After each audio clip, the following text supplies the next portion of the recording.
કે સૌથી વધારેમાં વધારે કોઈ તકલીફ હોય તો આ કાયદાના હિસાબે ઠાકોર સમાજ મોટો સમાજ હોવાથી આ મૈત્રી કરારના કારણે કેટલા પરિવારો બરબાદ થયા છે. અને પરિવારો બરબાદ એ રીતે, ધારો કે ઘણા બધા પરિવારોમાં હાટાની પ્રથા છે. આ ભાઈ બહેન હોય ને હા બે ભાઈ બહેન હોય. હવે વાંક એ બે ચારેય ના હોય, એમાંથી કોઈક એક ના હોય, અને એક ના વાંક હોય એનો સજા 3 ને બાકીના ભોગવવાની.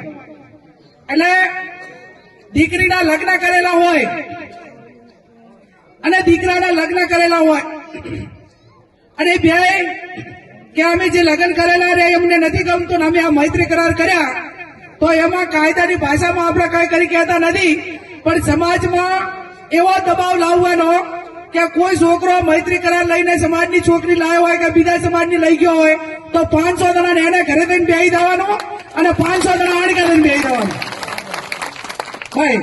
અને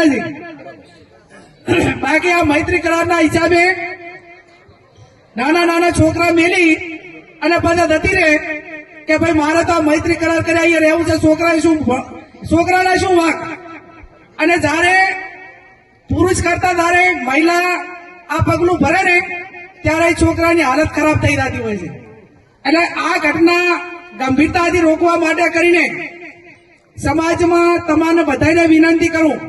આનો મુદ્દો એટલો મેં હાથમાં ચર્ચામાં એટલે લીધો છે કે આ થોડું કાયદા સાથે જોડાયેલું હોવાથી તમારા છોકરાનું હગુચાઈ ના થતું હોય તો એને વાઢો મરવા દઉં, પણ મહેરબાની કરીને લગ્ન કરેલ છોકરીના કોઈ મૈત્રી કરાર કરીને આવે ને તો એને ઘરે પ્યાવા દેતા નહીં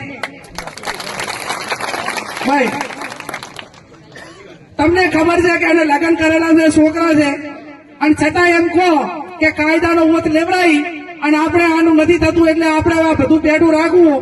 આ પ્રતાચારક સમાજમાં આ ખરાબ ટેવ ચાલુ થઈ જાય કે નથી થઈ? એમ